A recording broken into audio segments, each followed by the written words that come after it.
same thing, in fact. So let me make sure that everything is good. Hey, welcome in, everybody. We are going live. We will be live here in about 4 minutes with our show tonight.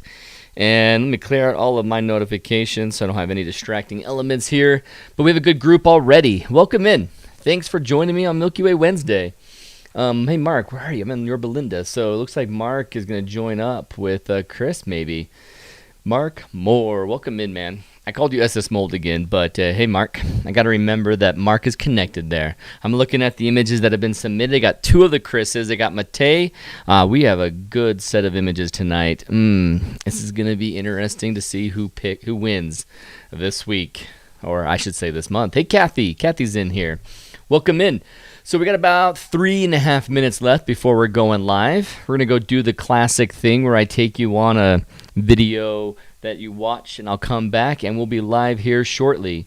I think the audio is okay. Can you guys give me confirmation here about 20 seconds whether or not I'm too loud? I'm seeing some red peaking over there, and I'm wondering if I'm screaming at you right now. So let me know. Ron's here. David Carpenter's here. Sweet. David, you know what? I have an email that I started, and I think I sent, but I started wondering, did I ever send that email?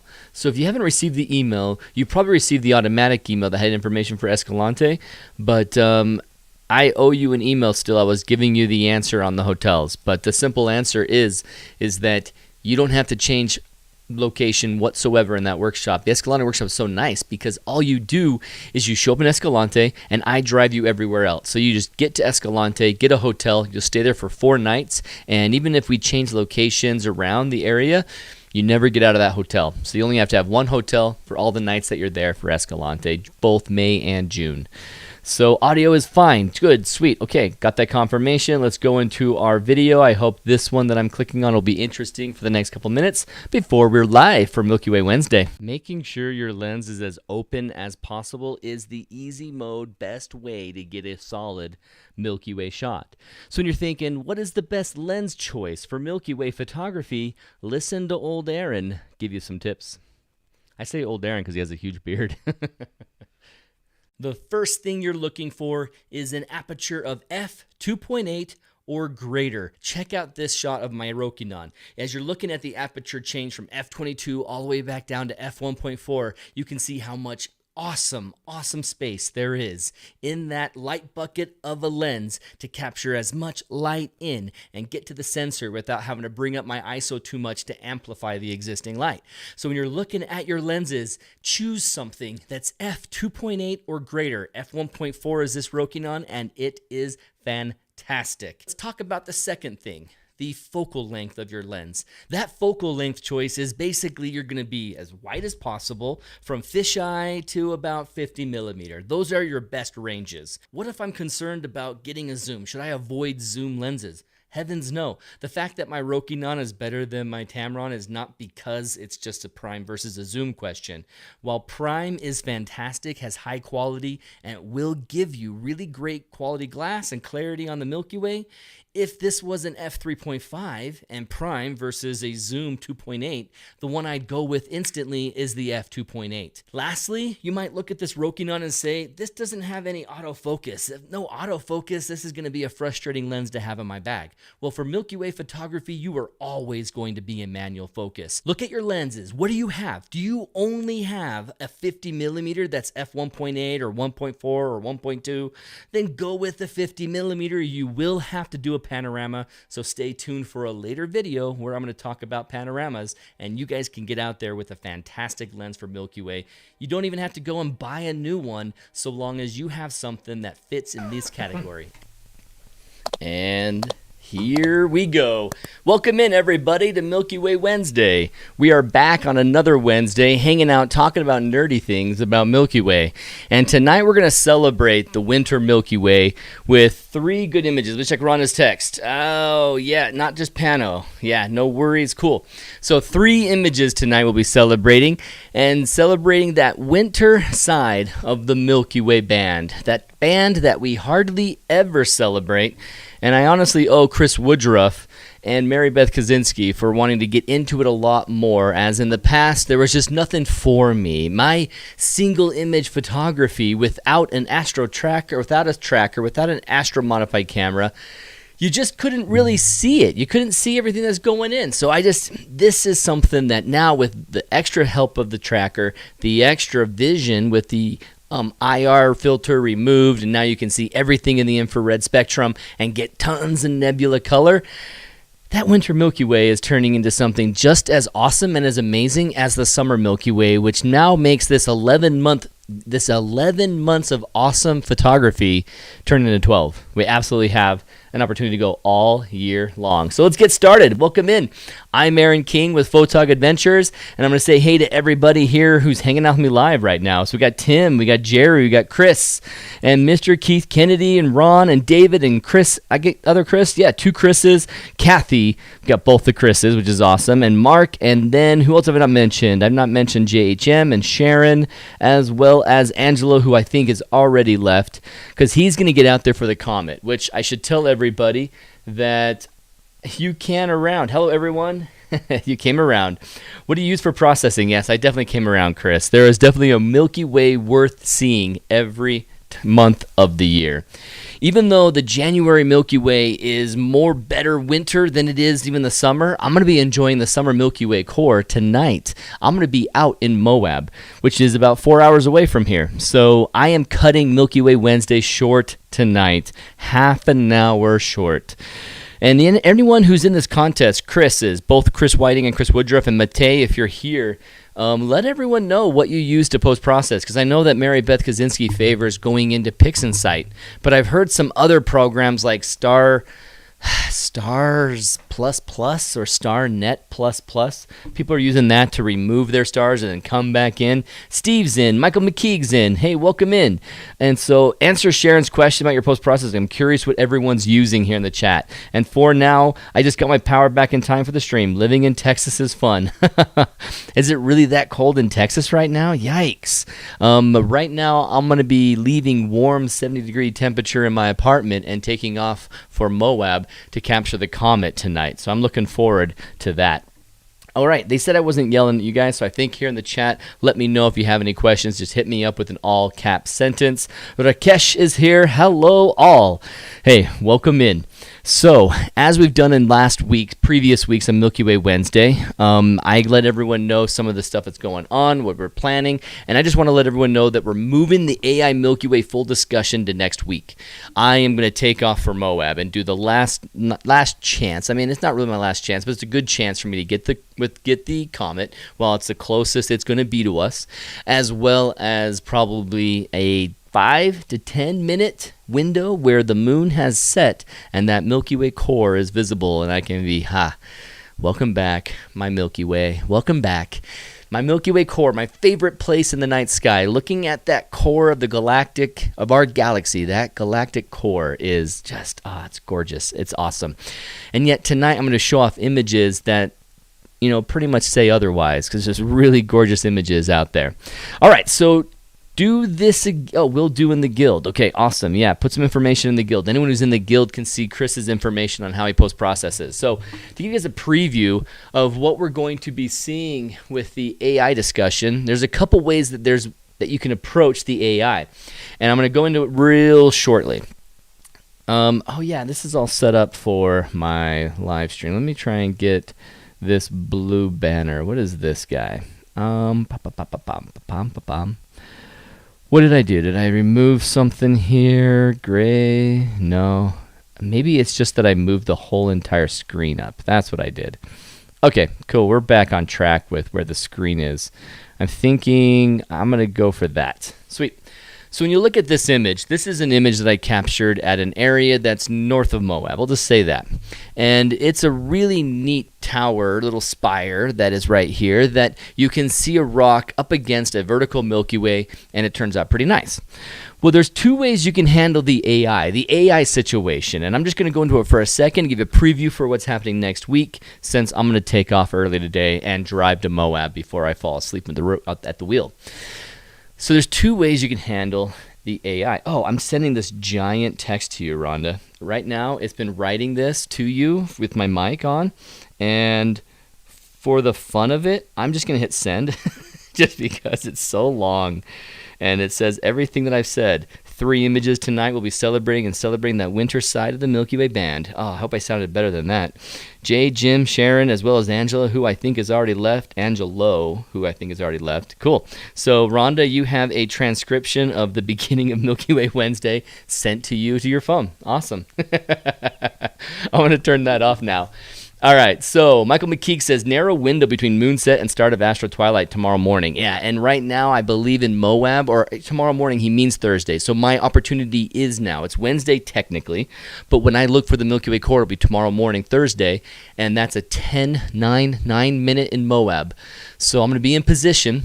I'm going to wait for that darkness so I can capture the comet with the tracker, but then I have to turn to the Milky Way core. And so I hope I can get the comet fast enough and appreciate that comet as fast as possible.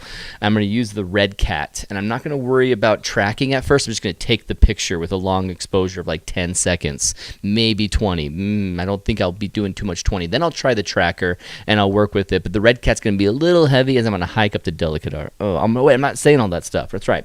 Going different places. Hey, Ryan Luna's here. Welcome in. Rhonda did get my text. All right, so the thing about the AI preview is there's 2 ways that AI is going to be working. AI is going to create art, like you've seen with landscape photography where they had some paint in some ocean, paint in some rocks, I'm going to paint in some sunset. And AI is capable of doing that with a program on your PC. But also on your phone, you have these AI programs that can take pictures of you or pictures of something and even receive prompts that will generate items. In fact, I might even want to share my phone. Let me double check that I can do that. No, we're doing that next week. That's right. Shut up, Aaron. Don't do it, Aaron, because you're going to do that next week. What you will show off is this. So with the AI-generated art, you can give it a prompt and say, do some Milky Way core photography. Or you can say, create an image in the style of Van Gogh. And this image, I didn't say any prompt. I just gave it this image and said, create stylized art from this image. And it gave me something like this, which is pretty dang cool. I kind of like it. It gave me this. It gave me this. And this is what you saw in the thumbnail. I really love this. This is created from that area. Keith, I'm not telling anybody because I want some privacy tonight. I told myself, don't say it out loud just in case someone meets you up there. You don't want to go up there and meet anyone. You just want to capture this 10-minute opportunity. Hey, Gavin's here. Welcome in, Gavin.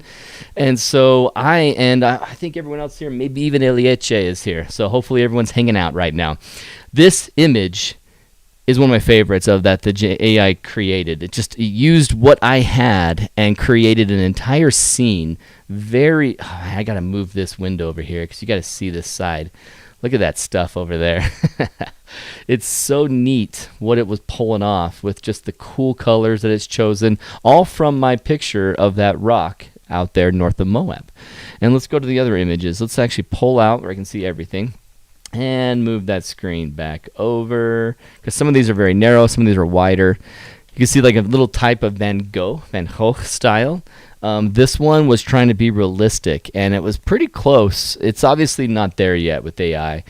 This one was a man-made object, kind of a weird, I don't know, like an Airbnb windmill that has no windmill on it. You got a lot of windows, though, and it'd be a cool place to have an Airbnb in this field somewhere. And then it created this art, which went extra on adding more rock features, but I kind of like it. It's interesting, and if I had a painting on my wall that had this, I would be kind of satisfied with it. And then it starts to get more realistic. This isn't the one, but coming up is going to get more humans in here. You're going to start to see that it pulls in like camera gear, like fake versions of camera gears and tripods. It looks like a transformer. Exactly, it does, Rhonda.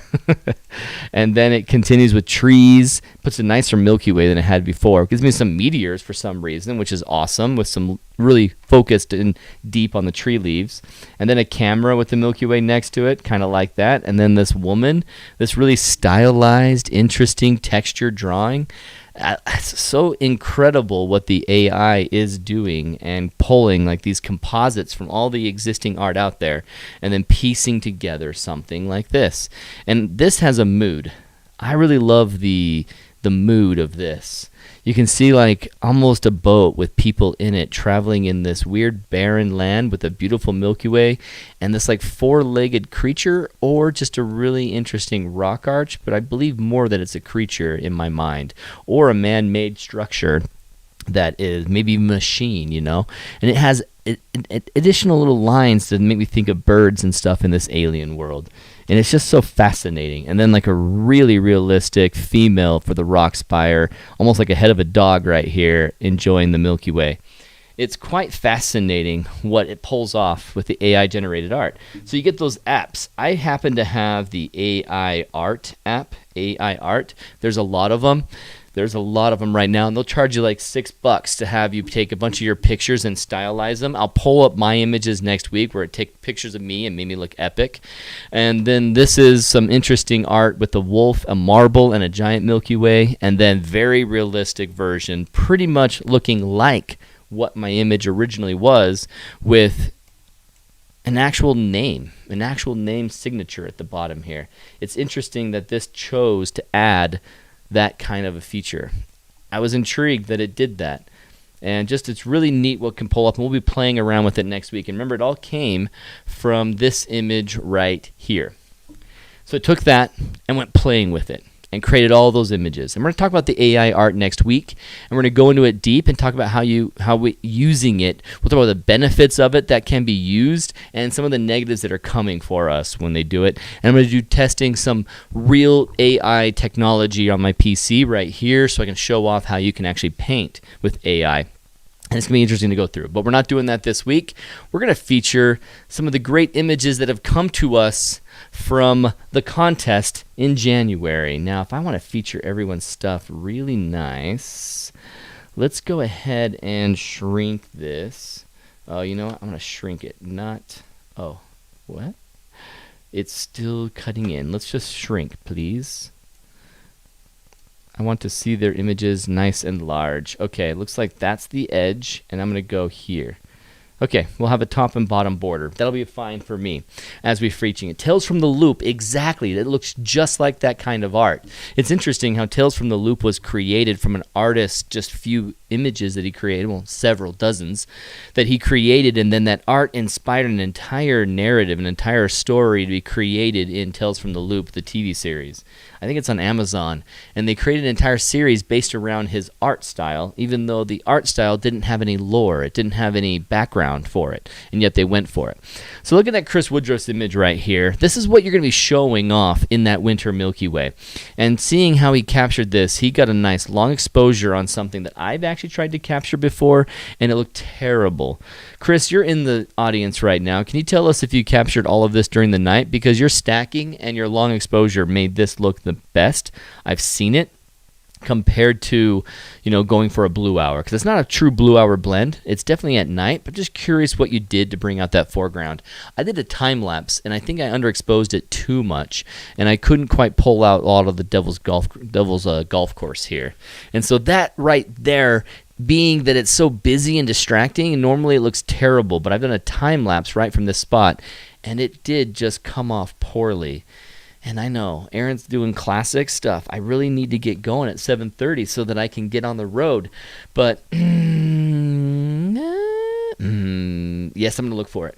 I'm going to look for the time-lapse where I have this image. And I'm going to do it from my Dropbox folder because I know I have it for the almanac. And I believe this will go quickly.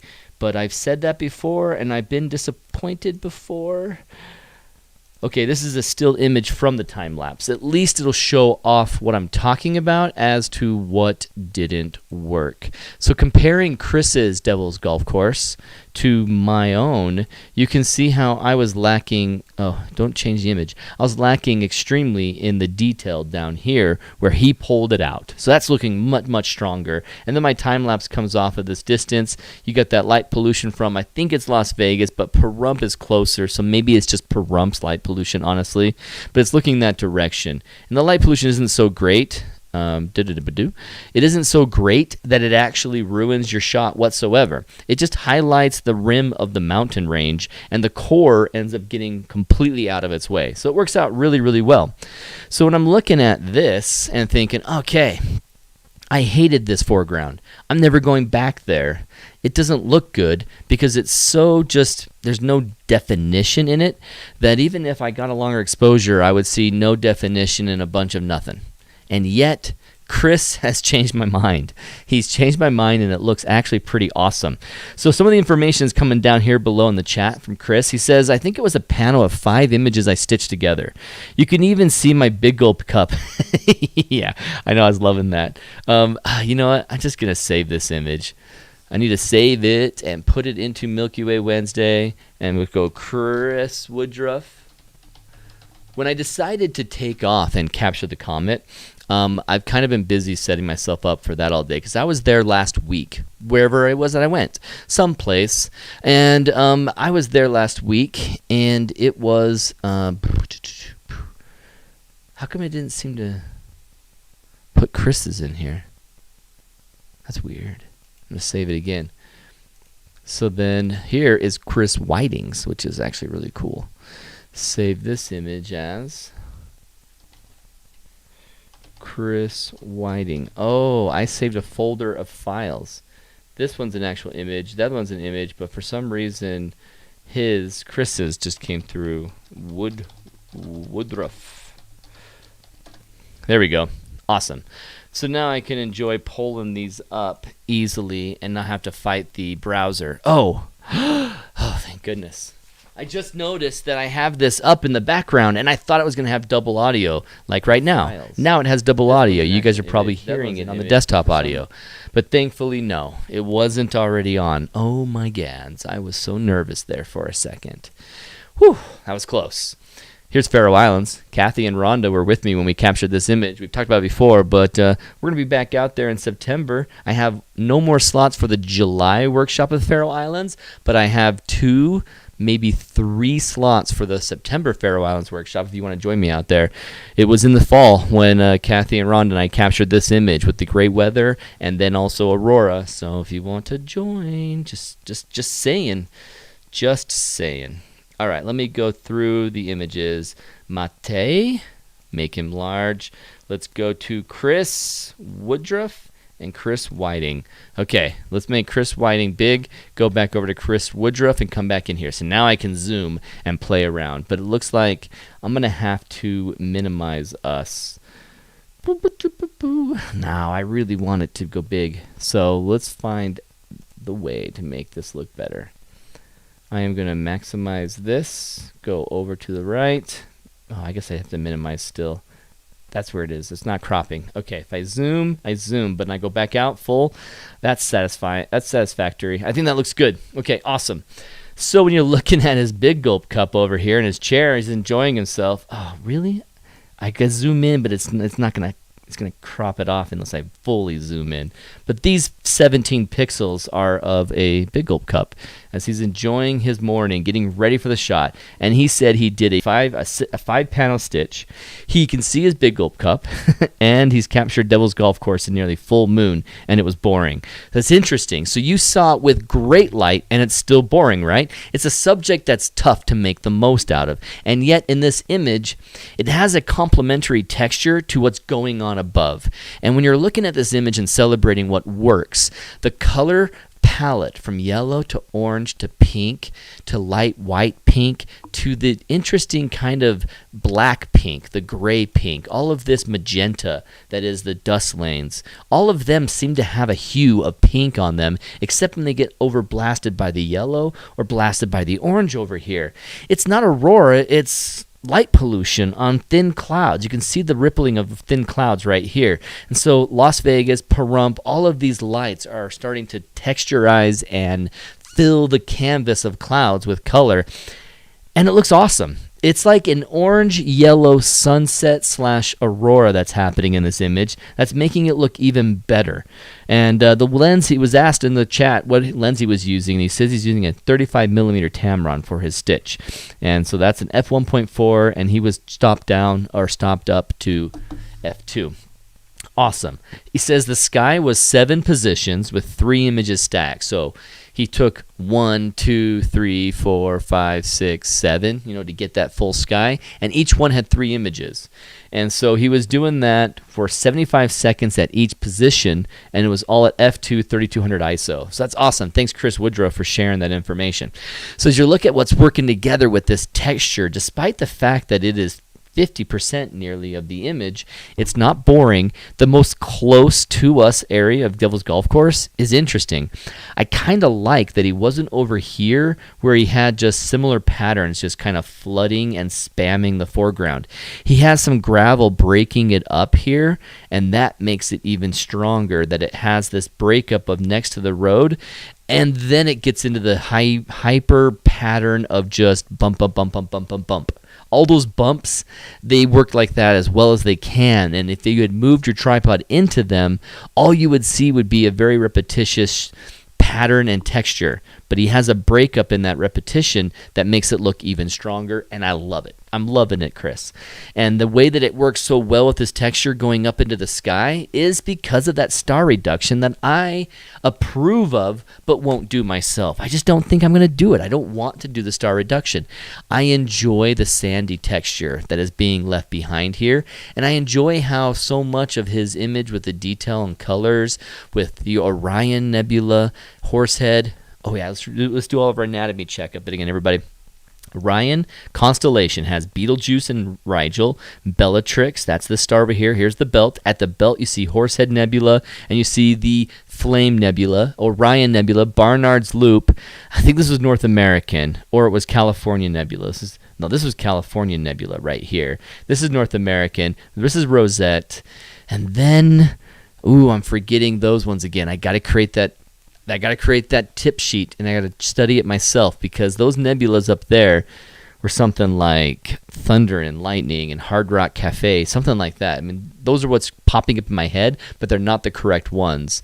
This one right here and those 3, I can't see Pollux, but I am identifying that we're looking at this, and then Pollux is up here, and this and this. Oh, what was it? Okay, I'm going to pull it up because I want to see. Procyon and Capella. That's what it is. Procyon and Capella, and then Pollux at the top. Yeah, okay, cool. So Chris's image, because of the smoothness of the stars, contrasting with the rough and patterned look of Devil's Golf Course, and because the texture is clean. It's still got a bit of a grain, but it's clean and the texture is solid. With that complementing the sky and then having a great organic barrier with the mountain range, it's beautiful. Even with a camera in frame right here, I'm loving it, because then you get to take in the moment of him capturing, what is this over here you're looking at specifically? It's too high of an angle to necessarily be one of these nebulae. So do you remember, Chris, what you were doing? Oh wait, the other tripod on the image is doing a time lapse. Okay. So he's probably really wide and seeing this part of the Milky Way go around, and that's awesome. So cool. So Winter Milky Way image number 1, Chris Woodruff. Is he in the running for the best of this month? We'll see. Looking now at Chris Whiting. Chris Whiting's image here. I am guessing this is Joshua Tree. This is an area in Joshua Tree, but I don't know. He doesn't have to tell us the destination, but it's just somewhere in California. As I look at the light pollution and everything, I'm seeing the great clouds that are actually making Orion pop off the image. And he went out and captured that Winter Milky Way, even on an inclement weather night. Not a bad weather, but he actually had some clouds blocking the lower parts of each side. As the Milky Way arch comes up, it terminates into clouds on both sides, which isn't a bad thing, especially when we're dealing with the Winter Milky Way. Typically in the summer, when we have clouds on the horizon this high, it's frustrating as your core gets lost, and then the rest of the Milky Way band is kind of the only thing you're seeing, and not the core. But now, the highlight, the brilliant part that makes this Winter Milky Way is the center. It's like we're in the southern hemisphere now, and we're focused on the center of the band and no longer the edge, this northern, or I guess in this case, southern edge of the Milky Way band. We're no longer trying to make this look good and then carry in the rest of the image. So what's interesting about the balance of composition is that you have your biggest positive area right here in the center, where in the summer Milky Way, your focus is over here with a counterweight to balance out what's over here. So let's go back into Chris Whiting's. You can see how he is not seeing much more than Barnard's Loop right here. Rosette Nebula showing up. Here's Betelgeuse showing nice and bright. Bellatrix, and then Rigel's like underneath this cloud, just hidden right there. Sirius is nice and bright, the brightest star in our night sky, highest magnitude. But you can see the full summer triangle kind of twin, the winter twin of the summer triangle right here, where here's the Gemini, the Gemini twins, I think it is, and Pollux and Casper. I can't remember the name of that star. Calypso was the other one. Let's look at it. Capella was this one. Procyon and Pollux and C something. If anyone has their Sky Guide or any app with the stars, let me know what you're seeing to see if I'm correct on that, if it starts with the C. I'm pretty sure it does. So looking at this, Chris Whiting, you've got a really cool spot, and he's starting to talk about it. It's a granite mountain, so it's not that area I was thinking of first. It may be a spot that I've driven past on the way to Joshua Tree, because I've been thinking about including that, and I think it is called that. Yes, so you have captured in that area, and this is a good time to do it because you got the Winter Milky Way. Oh, cool. I like it. And Thomas Tarner says, very cool shot, Whiting. Loving it. And Castor, the C star is Castor. Yes, Castor. So this Castor is this bluish star up here. The yellow one is Pollux. Then you've got a kind of white of Procyon and... Procyon and what? I want to say Calypso every time. Capella. Capella.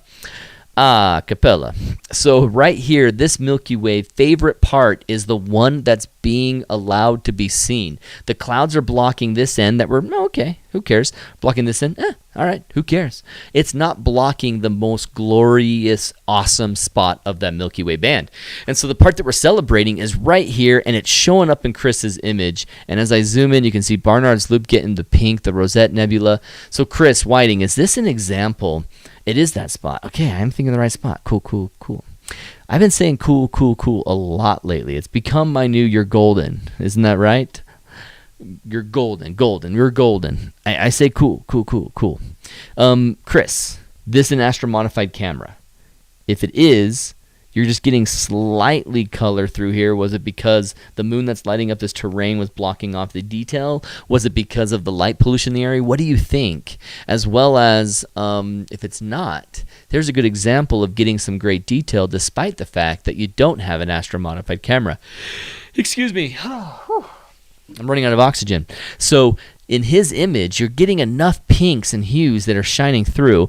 Your foreground is so well focused with the focus stack right here up front where you can see the detail and grain in the rock. I'm loving all of that. And these interesting rocks that are just totally vertical and column shape, almost like an old structure was knocked over right here. And then just the neat mid-foreground area of all these rocks back here. It's interesting that these are in shade while these have some light.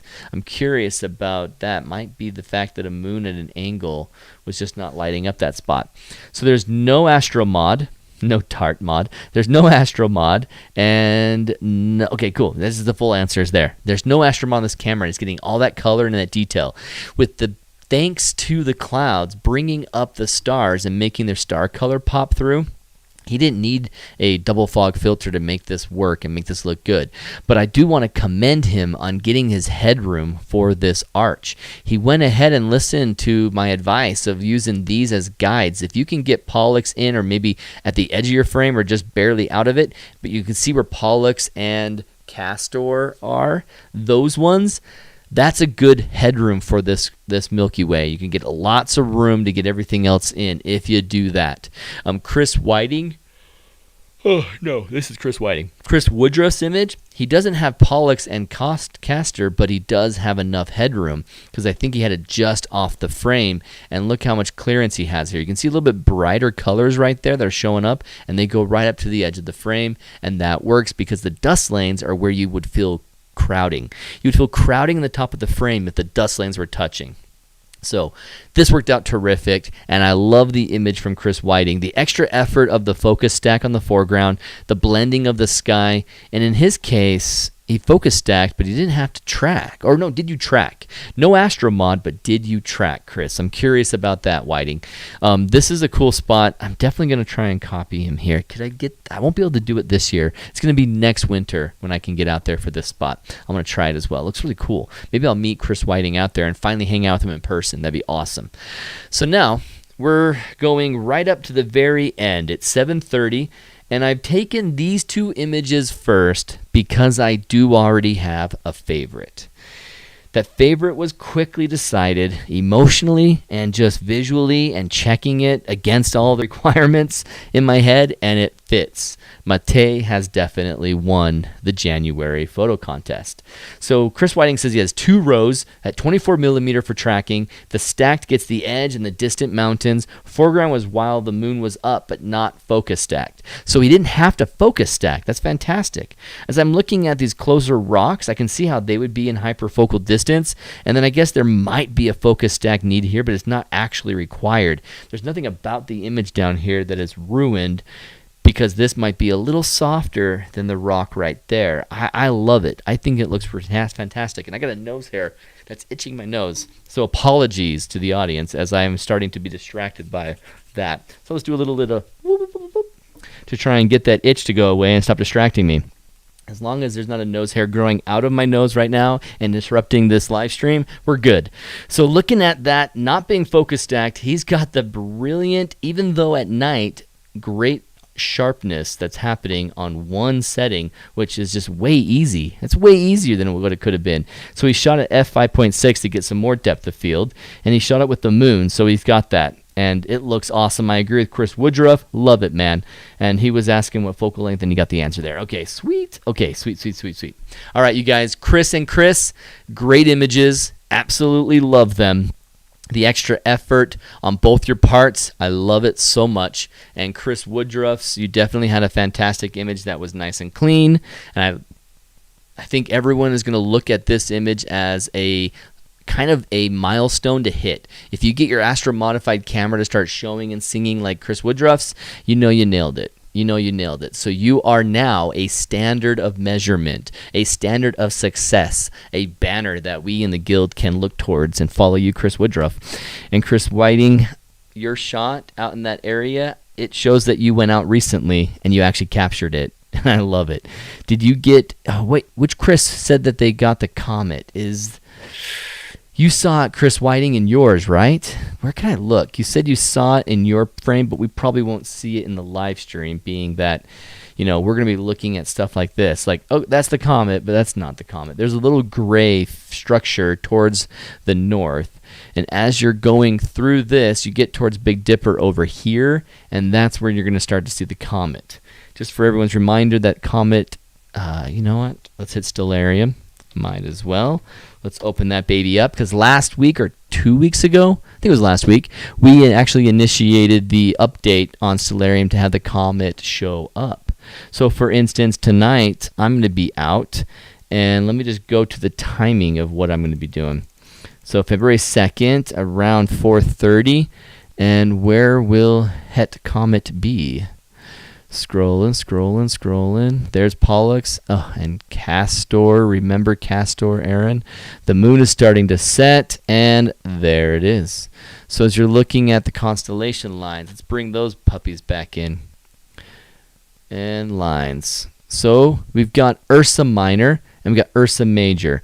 And Ursa Major is this part right here, pouring in, I guess.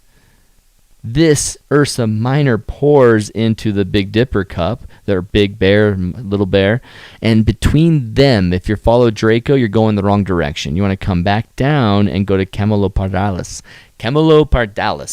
And that, you know what, looks like a good way to look for it is going to be looking at Cassiopeia. When you look at Cassiopeia, the W right here, as you follow the wide part of the W to the thin, or I guess shallow W dip, WW right here. This is the shallow dip, and here's the deep dip. We go off the shallow end, and then you just kind of continue off at that angle, you're going to get close to the comet. So when you try and star hop to find the comet, Comet 2022 2022 E3 ZTF. I thought it was 2023. Maybe they did name it 2022, but I've been seeing 2023 over and over again. So this comet right there is going to come off of those two lines, follow the vector, and it'll be roughly in that section. So when you're looking for the higher magnitude stars, there's going to be these three that sit above it, and probably you're going to notice like a kite shape right here. And just to the right of that kite, you're going to see the comet. And so that's what I'll be capturing tonight. I'll be enjoying myself with a Milky Way core. Let's go a little further in time so that that moon will go down. Go away, moon. It is the Gemini constellation. I was right. Actually, this moon, let's go all the way down. Sunrise hasn't started. There's the core. And when the core is visible, my comet is still on the horizon. It hasn't gone away. If I go back hours, it's higher and higher in the sky. And it looks like it just kind of keeps looping and does those circles right there up around the North Star. So you're looking at Polaris, and it's nearby and off of Cassiopeia at that angle. And it's really close to Ursa Minor, Polaris. I mean, honestly, jump from Polaris is a much easier way of putting it. I went the hard route. I was just enjoying that Cassiopeia was kind of pointing right at it, so I couldn't stop. But looking at 5 o'clock when the moon is down, and let's get rid of all my constellation lines. There's my friend, my dear friend, the core. As it starts to rise on the horizon, it's technically risen at this point, most likely right here, and then I've got the 10 minutes while the core is up.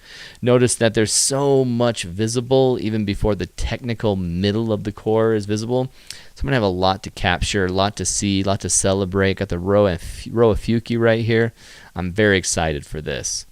So then I'm going to be enjoying a winter Milky Way with the moon kind of blocking most of the detail. I'm going to get a summer Milky Way with no moon blocking it, and the comet. So that's the last of that. We're going to end it and finish this video celebrating Matei's winning image. Now, Matei, I haven't seen you on here. I'm curious about how this got submitted. I'd love it to hear from Matei. I hope that you can send me a message. If you can, email me, Matei, at aaron@photogadventures.com.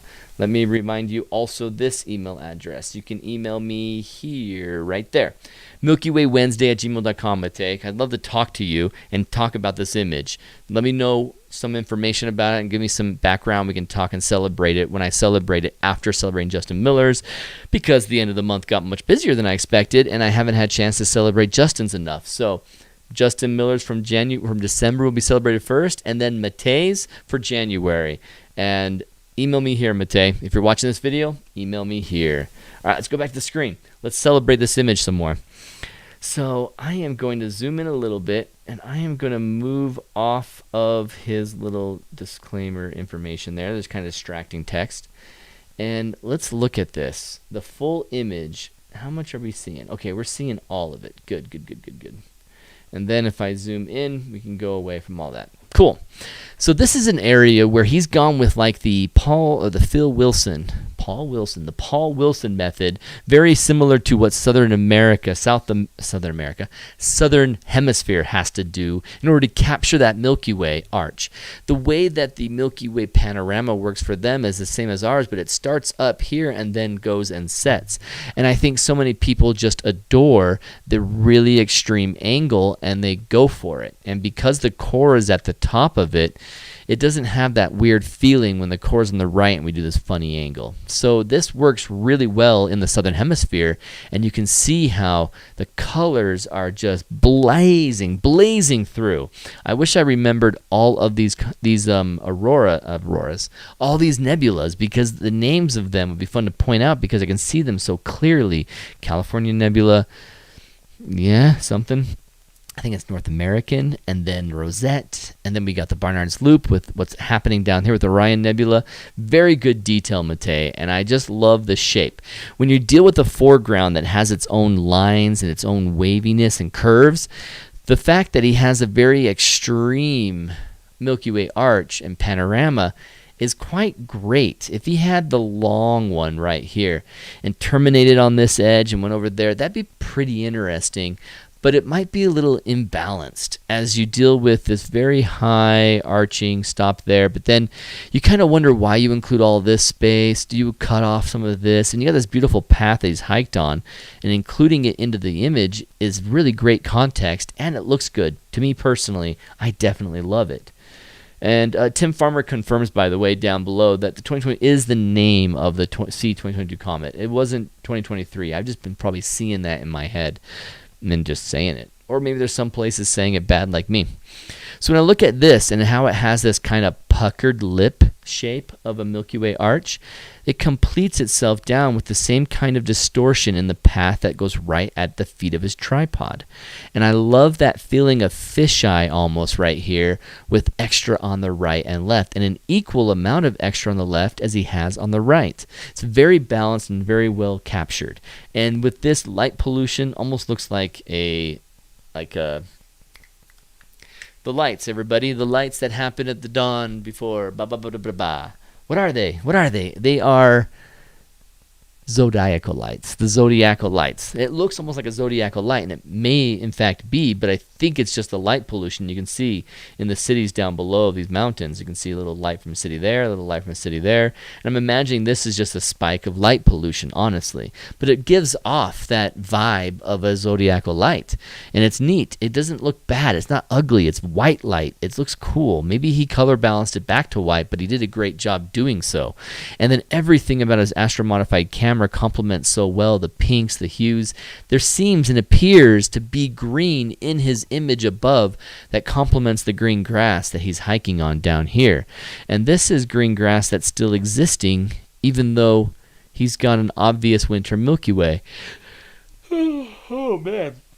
Been a busy day, so I've lost all my oxygen here. Looking at, there's not a single snowpack anywhere on the mountain or behind him, around him. I'm wondering, the green must be just a warmer climate area, but I'm not sure where he's at. I'd love to know. I mean, he says he's in Nova Spica, Slovenia, but is he actually there? Wouldn't it have some of that? Maybe it's a late summer, fall actual capture, because you can't wait long enough for Orion to get there. Be curious to see if it would have been possible for the pano. It's pretty extremely bent and really wide angle, kind of fisheye. So maybe there is a possible. It's before the 55-degree mark for sure.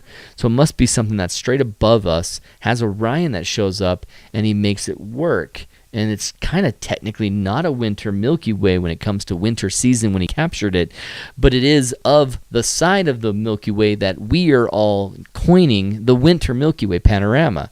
So he did a really great job, Matej Mlakar. I would love to talk to him. I hope I get a chance to. So love this image, everybody. This is the winner of the January photo contest. So now we get into discussion of our February photo discussion, and I'm going to leave this up here. February is a month where that Milky Way panorama is very horizontal, at least the core, not the winter Milky Way, but the core. It has a very flat Milky Way. And so what I want to challenge everybody to do is to still do a panorama, but it's like I'm like second guessing my thoughts here. Do I want to go with a man-made object? Sometimes when I say things like, let's do a chasm, that's not fair, because how many of you on the East Coast can get to a chasm other than a quarry to try and make this happen? Yeah, I can go to many chasms. In fact, I'll be at a chasm tonight. But could you? It's not terribly fair if I say chasm, but I like that challenge. Man, I like that challenge. I'm thinking that the best thing we could do for February is to feature that parallel, I got an idea. I want to feature that parallel Milky Way, but I also want to go in honor of Neil Zingle and my favorite February Milky Way image ever. And let's see if someone can dethrone Neil for capturing my new favorite February Milky Way. And I'm scrolling through a bunch of images here. Maybe I should go into marketing images. I bet that's where I'm going to see them. Marketing photos, and then I think I got Neil Zingle's in here somewhere. I swear I just saw it. It's the right color, but it wasn't that image. I've shown it so many times, and yet now that I want it, it's never at my fingertips. But that's kind of classic. That's classic Aaron on Milky Way Wednesday, to be honest. Monday moment of envy. Ah, yes, you nailed it, Aaron. You found it. This is a February Milky Way. This is what you can expect to run into when you get out there for a February Milky Way. It's really quite fantastic, but it's very parallel with the ground. You don't have so much that big arching shape that we're getting in the Winter Milky Way or the Summer Milky Way. You're only getting this, it's kind of like a comet that's parallel to the horizon that you're celebrating. And so as we go into the February Milky Way, you're going to do two things: a panorama of the core and have something with light. That's what I want. It can be light pollution. It can be your own low-level light, like he's done here with the skull rock, where you can see the lights in the eyes. You can light paint your entire foreground. You can feature just a little bit. You can have Starlink lights reflected in the sky plus a Milky Way pano. Whatever it is, it just needs to have these two things. Three things. February, panorama, light. How do you want to play with light? Reflected lights in the water, lights that are artificial lights, lights that are moon. Whatever you want, it needs to be obvious, that light. Imagine this image didn't have the lit there, and it was just like this image and someone gave me this. I wouldn't count this as light. If you argued that, well, because of the snow being on the rocks, it was reflecting light, I'll give it to you as long as you intentionally do it that way. But if you don't have anything, you just have a starlight or ambient light, and it's just, that's the light. No. You need to do something. Whether it's you with a torch or a flashlight, making yourself a selfie inside this, something in there that's going to really feature your panorama in February. That cool panorama, getting just that weird parallel, very parallel line of Milky Way plus horizon, and then something with low-level lighting. Something lit, some light, some reflection, some meteor, something. I want some light in there. I want an element of light. All right, cool. I said I would end this early at 7:47. I'm literally ending it what I should be ending most Milky Way Wednesdays, right around 7:50. So I guess if I plan on a short one, I end up going the correct amount of time with 13 minutes to spare. So thank you, everyone, for hanging out with me as always. Thank you, chat, for hanging out and talking. And we'll be back in February doing more of the AI Milky Way, talking about that discussion, as well as going into the February Photo Challenge. If you're wondering where to find the link, they're always going to be in the Milky Way Wednesdays. So every Milky Way Wednesday leading up until the end of February, and I give you the next winner of the February Photo Challenge, you're going to see the link down below. Right now on this video, I don't have the link set up. But if you're watching this on a delay, check if I've written January, if I've written February. If I've written February Photo Challenge, that link is up. Go for it. And I'll make sure I emphasize the three requirements: February Milky Way, panorama, light. Light in some way. Light. Artificial light. Light pollution. Whatever you've got. That way everyone everywhere in this country and world can participate and submit their images. And hopefully we'll have a few more images to choose from in February, as the clouds have made it hard for everyone to get out and make it possible. So thank you, Kathy. Thanks, everyone. Thanks for hanging out with me. Here I am, Aaron King with Photog Adventures. Come on back. I'll be putting up a bunch of new videos here coming up this week and next week. It's something that this January has been crazy. It hasn't quite gone exactly as I expected, and I have so much content to come out. I'm telling you, I don't have my iPad right here, but I got 30 videos planned, and each of them have a tip sheet. So there's going to be lots of me talking about all of that crap, all that awesome, amazing stuff. Not crap. So if you guys are going to come back and check out the channel, if you're not subscribed already, hit subscribe. And let me know if you want to join me in a workshop. I have lots of workshops coming up. And hint, for those of you who've come with me before, I'm planning right now a Mexico workshop and an Atacama in Chile workshop. I want to go places in cool workshops, and I'm going to be doing those in 2024. And maybe this year for Mexico, but I don't know if that's going to be possible. At least 2024 for those. So if you have any excitement about a southern hemisphere, or even like going to, Tikal and seeing a Milky Way around it, you're on the right track, and I'm going to be getting some information out about that. So let me know if you're interested, and I'll get on the waiting list, and I'll tell you secretly before I let anyone else, because it might be a workshop where I only have 4 or 5 people and not a full 8. It'll just depend on the logistics, which I am sorting out right now with a Mexican model who is working with me in photography. So it's going to be quite fantastic to get those up and running. So thanks, everybody. Thanks. Happy comet shooting to you, too, if you get out tonight. I'm going right now. I'm going to get in that car, get some caffeine in me, and I'm going to survive the drive. That's the plan. So thanks, everybody. Stoked. I may be going to Brazil in 2024, Kathy says. Interesting. Brazil. That'd be nice. We could go to Brazil and see Elieche, and that'd be fun. Let's see. Kathy, let's see. You're going to Brazil. You should come over to Atacama too, Kathy. I'd love to have you there. All right, everybody, have a good one. I'm going to get in the car. See you later. Have a great night, and see you next Wednesday for AI Milky Way. All right, later.